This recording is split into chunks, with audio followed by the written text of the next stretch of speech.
जय हिंद दोस्तों, बहुत बहुत स्वागत है हमारे YouTube चैनल पर। दोस्तों, आप भी शेयर मार्केट के अंदर किस्मत आजमाते हैं तो आपको पता होगा बहुत तरह की ट्रांजैक्शंस आप यहां पे कर सकते हैं।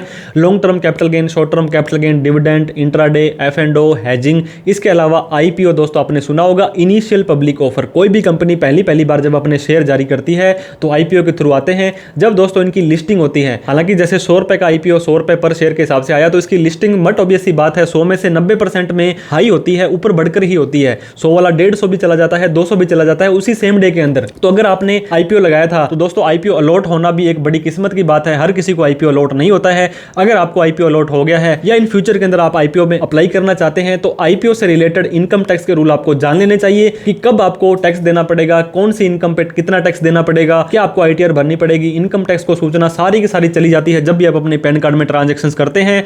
दोस्तों, हमने टेलीग्राम और व्हाट्सएप के ऊपर चैनल भी बना रखे हैं जहां पे हम रेगुलर अपडेट डालते रहते हैं, तो उनको भी फॉलो करना ना भूलें, जिनका लिंक हमने डिस्क्रिप्शन बॉक्स में दे दिया है। तो दोस्तों, देर ना करते हुए IPO और इनकम टैक्स के सारे रूल हम जान लेते हैं।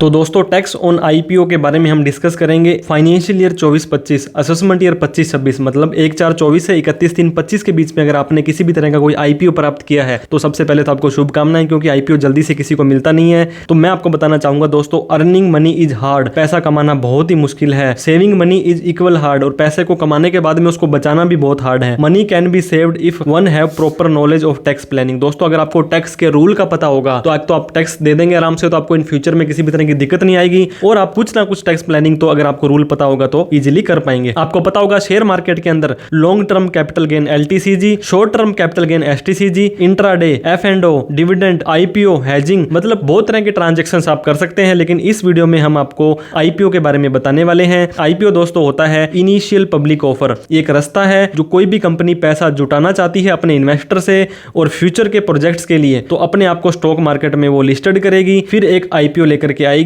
और अपने सिक्योरिटीज को सेल करेगी पब्लिक को, जो प्राइमरी स्टॉक मार्केट के अंदर दोस्तों जो होता है। Initial public offer as many IPOs are listing at a day. दोस्तों, हर दिन आपको पता होगा 2, 3, 4, 5 आपके IPO होते हैं। ये GMP पर लिस्ट होते हैं। GMP क्या होता है? Grey market premium. मतलब कोई अगर आपका शेयर 100 रुपए पे लिस्ट हो रहा है तो जिस दिन लिस्ट हो रहा है उसी दिन ही वो 100% बढ़ जाता है दोस्तों। वो 200 रुपए का हो जाता है, वो 150 का हो जाता है। तो many investor looks at booking profit on listing as this prove to be a good way of earn stabilize return. पैसा कमाने का बहुत ही अच्छा तरीका दोस्तों। शॉर्ट पीरियड के अंदर आज आपने IPO अप्लाई किया, मान लीजिए 1 तारीख को, और 2, 3, 4 तारीख को तो आपका IPO अगर अलॉट हो जाता है और 5 तारीख को आप उसको बेच देते हो तो इन बिटवीन के अंदर आपकी पूंजी लगभग डबल हो जाती है। एक अच्छा IPO अगर आपने लगाया है तो। IPO दोस्तों SME होते हैं और एक रेगुलर होते हैं। छोटे और बड़े 2 तरह के IPO आपके होते हैं।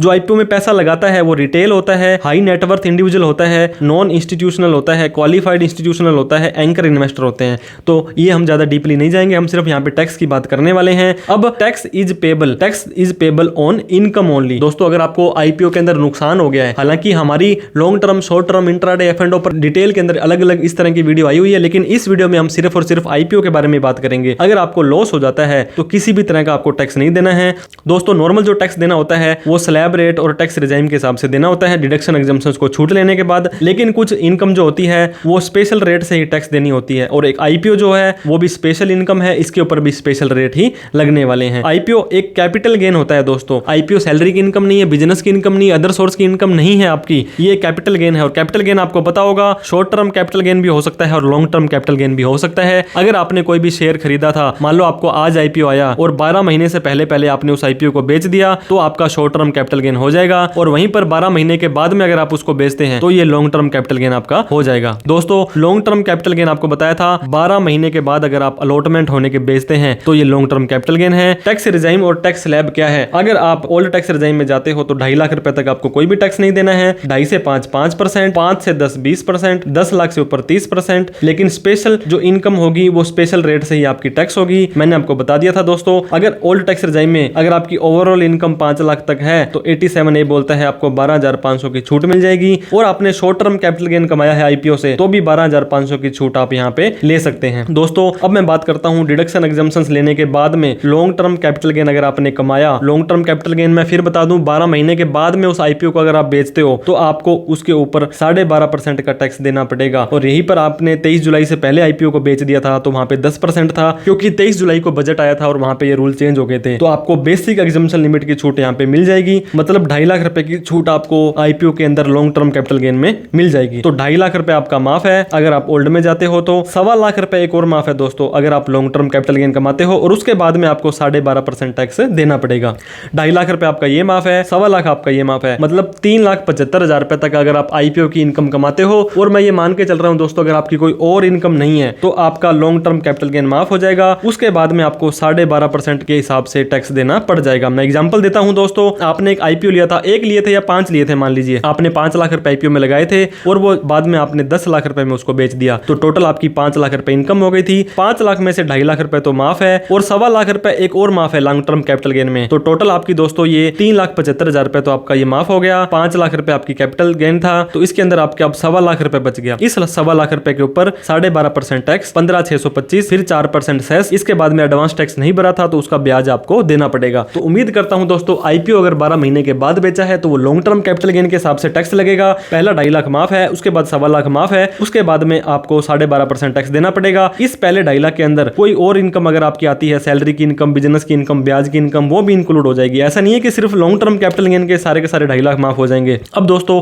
न्यू टैक्स रेजिम में जाते हैं। न्यू टैक्स रेजिम में अगर आपकी ओवरऑल इनकम 7 लाख तक है तो 87 ये बोलता है 25,000 रुपए की छूट आपको मिल जाएगी, लेकिन 25,000 रुपए की छूट इस लॉन्ग टर्म कैपिटल गेन के अगेंस्ट में आपको नहीं मिलेगी। डिडक्शन एग्जम्पशंस लेने के बाद में जो लॉन्ग टर्म कैपिटल गेन आएगा उसके ऊपर आपको 12.5% टैक्स देना है, लेकिन पहला 3 लाख रुपए आपका माफ हो जाएगा। इसके अंदर चाहे लॉन्ग टर्म कैपिटल गेन हो चाहे और भी इनकम हो, तो पहला 3 लाख रुपए ये माफ है। 1.25 लाख रुपए की एक और छूट आपको मिल जाएगी दोस्तों, तो 4.25 लाख रुपए आपका माफ हो जाएगा। इसके बाद में जो भी आपने लॉन्ग टर्म कैपिटल गेन कमाया है, चाहे आईपीओ से कमाया हो या किसी भी तरह से कमाया हो, वो आपको 12.5% के हिसाब से इसके ऊपर टैक्स देना है। अब दोस्तों मैं आपको एग्जांपल दे दूं, 5 लाख रुपए आपने कमाए, पहला 3 माफ है, दूसरा एक 1.25 लाख रुपए और माफ है, तो 75,000 रुपए आपका बच गया। 12.5% टैक्स देना है आपका दोस्तों, इतना प्लस 4% सेस लगेगा। आपका टैक्स 10,000 से कम बनता है तो आपको यहाँ पे कोई भी इंटरेस्ट नहीं देना है। तो इस तरह से आपका ये टैक्स देना है। अगर आपने किसी भी आईपीओ को अलॉट हुआ, अलॉट होने के नेक्स्ट डे ही बेच दिया, 1 महीने बाद बेच दिया, 2 महीने बाद बेच दिया, मतलब 12 महीने से पहले अगर आपने बेच दिया तो आपका शॉर्ट टर्म कैपिटल गेन वो कहलाता है। अब शॉर्ट टर्म कैपिटल गेन दोस्तों long term old tax regime में अगर आप शॉर्ट टर्म कैपिटल गेन की बात करें, पहला 2.5 लाख माफ है, उसके बाद में आपको 20% टैक्स देना है। हालांकि 23 जुलाई से पहले आपने अगर कोई किया है तो 15% है, तो 2.5 लाख रुपए टैक्स फ्री है। उसके बाद में 20% टैक्स आपको शॉर्ट टर्म कैपिटल गेन पर देना है। एग्जांपल मैं आपको बता दूं, आपने आईपीओ से आज आईपीओ लगाया, कल आपको आईपीओ आ गया और आपने उसको बेच दिया, 5 लाख रुपए आपने कमा लिए, तो उसके अंदर 2.5 लाख रुपए माफ है, बाकी के 2.5 लाख पर आपको 20% टैक्स देना है। और ये आपका कितना बन जाएगा दोस्तों, 50,000 रुपए। 50,000 रुपए के ऊपर 4% सेस भी देना है और आपने एडवांस में टैक्स नहीं भरा था तो उसका ब्याज भी देना है। 87A की रिबेट आपको 12,500 की मिल जाएगी अगर आपकी इनकम 5 लाख तक है। ये आपको मिलेगी दोस्तों ओल्ड टैक्स रेजिम में। अब न्यू टैक्स रेजिम में 5 लाख रुपए आपकी इनकम थी, 3 लाख माफ है, 2 लाख रुपए के ऊपर 20%, 40,000 रुपए देना है, ब्याज भी देना है और सेस भी देना है, लेकिन 12,500 की छूट आपको यहाँ पे नहीं मिलने वाली है। इसके अलावा दोस्तों कोई और भी income long term short term के अलावा आई थी, सैलरी थी तो स्लैब रेट से, बिजनेस है तो स्लैब रेट, अदर सोर्स है तो स्लैब रेट, लॉटरी क्रिप्टो वगैरह है तो 30% के हिसाब से देना है। Then it will be taxable as per slab rate, मतलब जैसी इनकम है वैसा ही टैक्स आपको देना पड़ेगा। एडवांस टैक्स मैंने आपको बता दिया दोस्तों, अगर आपने किसी भी आईपीओ को बेचना है, चाहे 12 महीने से पहले बेचे या बाद में बेचे, और उसका टैक्स आपका 10,000 से ज्यादा का बनता तो सरकार कहती है आपको पहले ही दे देना है। 15 जून तक 15%, 15 सितंबर तक 45%, 15 दिसंबर तक 75% और 15 मार्च तक सारा का सारा टैक्स भर देना है। नहीं भरते हो तो आईटीआर भरते समय हम आपसे ब्याज एक्स्ट्रा ले लेंगे। आईटीआर भरनी कब जरूरी है, अगर आपने आईपीओ कमाया, आईपीओ में long term capital gain, short term capital gain and दोस्तों एंड कोई भी सैलरी की इनकम, बिजनेस की इनकम, ब्याज की इनकम मिलाकर के आपकी 2.5 लाख से ऊपर चली गई ओल्ड में, 3 लाख से ऊपर चली गई न्यू टैक्स रेजिम में, तो आपको आईटीआर भरनी मैंडेटरी हो जाएगी। आईटीआर का फॉर्म कौन सा भरना है, आईपीओ के अंदर आपने long term short term capital gain कमाया और नॉर्मल कोई सैलरी या ब्याज की इनकम है तो आईटीआर 2 भर सकते हैं। इसके अलावा कोई बिजनेस की इनकम आपकी होती है तो आईटीआर 3 का फॉर्म आपको भरना पड़ेगा। इसके बाद में दोस्तों टीडीएस भी कटता है क्या आपका आईपीओ में, जब आपको आईपीओ अलॉट होगा उसके बाद में आपका ये लिस्ट हो जाएगा, इसके बाद में आपको प्रॉफिट हो जाएगा, तो टीडीएस का कोई भी प्रोविजन यहाँ पे नहीं है। यहाँ पे सिर्फ और सिर्फ long term capital gain, short term capital gain है, ये आपको चल के खुद से आईटीआर भरते समय आपको भरना पड़ेगा। अगर आपको आईपीओ अलॉट नहीं होता है उस केस में क्या होगा दोस्तों, टेंशन लेने की जरूरत नहीं है, क्योंकि आपकी खाते से पैसे कभी भी नहीं कटते हैं, उतने रुपए का आपका होल्ड हो जाता है या फ्रीज हो जाता है, मतलब इतने रुपए आपके अकाउंट में होने चाहिए। फॉर एग्जांपल आपने लाख लाख रुपए के 10 आईपीओ लगा दिए, 10 लाख रुपए, और आपके अकाउंट में 11 लाख रुपए पड़े थे, तो दोस्तों ये 10 लाख रुपए आप यूज नहीं कर पाएंगे जब तक आईपीओ का रिजल्ट नहीं आता। आपके अकाउंट में 11 लाख पड़े हैं लेकिन आप यूज 1 लाख रुपए कर पाएंगे। तो जब आपका आईपीओ अलॉट नहीं होता है तो जो ये 10 लाख रुपए होल्ड हुए थे ये वापस से अनहोल्ड कर देंगे, अब आप 11 लाख रुपए यूज कर सकते हैं। तो कोई भी आईपीओ अलॉट नहीं हुआ है तो बैंक में कोई भी एंट्री आपकी नहीं होती है और आपको किसी भी तरह का कोई टैक्स नहीं देना होता है। आप कई लोग ऐसे सोचते हैं दोस्तों हमारा तो टैक्स पहले से ही कट गया है। इनकम टैक्स कभी भी नहीं कटता है किसी भी ब्रोकर के द्वारा, किसी भी एक्सचेंज के द्वारा। ये करते तो हैं, ये आपका ब्रोकरेज ले लेंगे, आपका SEBI turnover fees, exchange turnover fees, stamp duty, STT, GST, बहुत सारे खर्चे आपके ये लेते हैं। आपको ये लगता है कि ये टैक्स क्यों ले रहे हैं हमारा, लेकिन इनकम टैक्स इन्होंने नहीं लिया है। इनकम टैक्स आपको खुद से चल के यहाँ पे भर के बताना पड़ता है। तो इस तरह से दोस्तों आपको वीडियो अच्छी लगी हो तो लाइक करें, अभी तक हमें सब्सक्राइब नहीं किया तो प्लीज कर लें। दोस्तों आपको मैं बेस्ट ऑफ लक कहना चाहूंगा, अगर आप आईपीओ लगाते हैं आपको पता होगा एक पैन कार्ड में आप एक ही ब्रोकर से लगा सकते हैं। मान लीजिए 4 ब्रोकर आपके हैं तो चारों में आपको नहीं लगाना है। इसमें आप क्या कर सकते हैं, आप अपने फादर के नाम अकाउंट खुला लें, आप अपने मदर के नाम खुला लें, आप अपनी वाइफ के नाम खुला लें, आप अपने मेजर बच्चों के नाम खुला लें, आप अपने एचयूएफ के नाम खुला सकते हैं, ताकि इनका अलग अलग पैन कार्ड होगा तो अलग अलग चांसेस आपके बढ़ जाएंगे। एक तो आपने एक अकाउंट से आईपीओ लगाया और एक 5 अकाउंट से लगाया तो चांसेस आपके बढ़ जाएंगे। इस वीडियो को उन सभी लोगों में शेयर करें जो दोस्तों आईपीओ के अंदर पैसा लगा करके कमाई करते हैं और उन्हें टैक्स के बारे में नहीं पता था। तो आपको टैक्स या तो लॉन्ग टर्म कैपिटल गेन देना है या शॉर्ट टर्म कैपिटल गेन देना है। शॉर्ट टर्म कैपिटल गेन 20% है, लॉन्ग टर्म कैपिटल गेन 12.5% है, 2.5 या 3 लाख रुपए माफ है और पहला 1.25 लाख रुपए और माफ है। और यहाँ पे शॉर्ट टर्म कैपिटल गेन 2.5 या 3 तक आपको ना तो आईटीआर भरनी है ना ही टैक्स भरना है। ये मैं दोस्तों सिर्फ शॉर्ट टर्म लॉन्ग टर्म नहीं कह रहा हूँ, बाकी सारी इनकम मिलाकर के कह रहा हूँ। कोई डाउट क्वेरी क्वेश्चन आपका रह जाता है तो कमेंट करके आप हमसे पूछ सकते हैं, हम उसका रिप्लाई करने की कोशिश करेंगे। दोस्तों वीडियो को शेयर करके लाइक करके हमारा हौसला बढ़ा दें। Thank you so much for watching this video.